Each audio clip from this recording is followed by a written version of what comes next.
So Paul Rudd is Ant-Man, who is essentially an ant that stands on 2 feet. So can you say this superhero is anthropomorphic?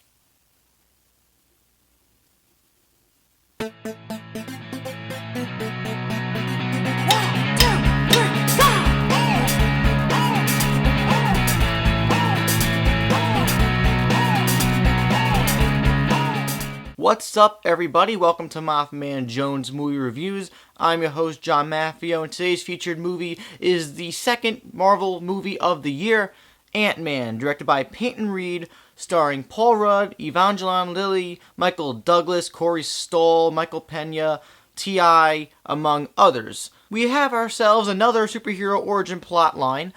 This one involves Scott Lang, played by Paul Rudd, who is a crook and he steals stuff. Or as they say in the movie, steals shit. Curse word! What? He's constantly under indictment and he's having family issues, but he gets the chance to redeem himself when he meets Hank Pym as an older man, played by Michael Douglas, who gives him an opportunity at a heist that can not only save his family issues with his daughter, but also save the world. And it's a Marvel movie, so you know a lot of stakes are raised. Right out the gate, I'm just going to say it, I'm one of those people who was very disappointed when Edgar Wright left this project a couple years ago, or however long it was. This movie was in development for almost a decade. Edgar Wright, who is one of the best directors out there, wrote the script and everything. They developed it for years, and then they didn't agree, so then Edgar left. Like a true champ, like a true artist. So they got Peyton Reed, who actually had the balls to step in and film and direct this movie. Edgar still got screenplay and story credit, thankfully, and I was so nervous about this movie, but I started getting more excited as it got closer because I heard good things about it despite all the controversy behind the scenes. And I have to say, I know you can't really compare because Avengers and this are like apples and oranges, but this is definitely the Marvel movie I enjoyed more as a movie this summer. I really was surprised by Ant-Man. I almost loved it, and I definitely want to see it again as soon as possible because it was a lot of fun. Too much fun. More fun than I expected to have with a movie called Ant-Man. The cast is outrageous. I already mentioned a lot of them, but you have other people in there you might not expect to see. Bobby Cannavale's in there. He plays that dick boyfriend/husband character, but he plays it off really well. T.I.'s in there, and you would never think a guy like T.I. would be in a Marvel movie, but he fits in this movie well with the character he's playing. Michael Pena is great.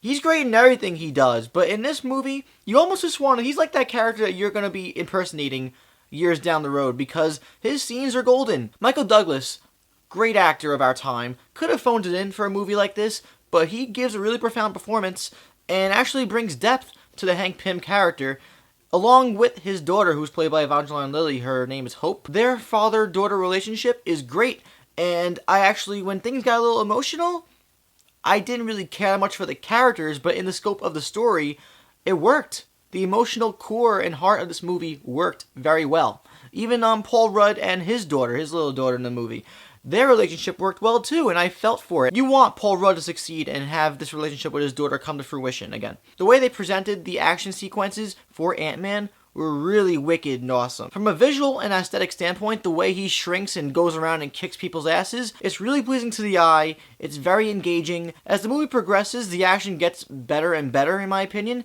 and then by the end of the movie, it takes like a crazy 180 spin, and it does something that I did not expect from a story and action perspective that I did not expect to see. It was really weird for a Marvel movie. It was something that I'm pretty sure was probably conceptualized by Edgar Wright.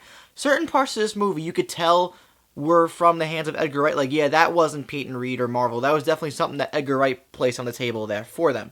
But regardless, I think the movie came out as a really awesome package that's a lot of fun. It's action-packed. It's really funny. Oh, so funny. I mean, when you have Paul Rudd, Michael Pena, T.I., who were a great duo together, when you put everything together, it could have been very volatile and self-destructive as well, but it didn't turn out that way. It turned out to be very, very solid. Not to give anything away, because I really enjoy people seeing surprises unfold on screen for themselves, but there are many surprises in this film from a story and actions perspective that when you see it, if you're a fan of these Marvel movies, when certain things occur and transpire, it really will make you smile hard. There were a couple parts in this movie that I didn't expect to see that made me smile like a 5-year-old with a PlayStation 1 in the 1990s. There may be a bit of nostalgic bias here But in a movie called Ant Man, you do expect to see ants, right? Well, another movie came out years ago. You may know it if you're old enough. Honey, I Shrunk the Kids, and that had an ant in it.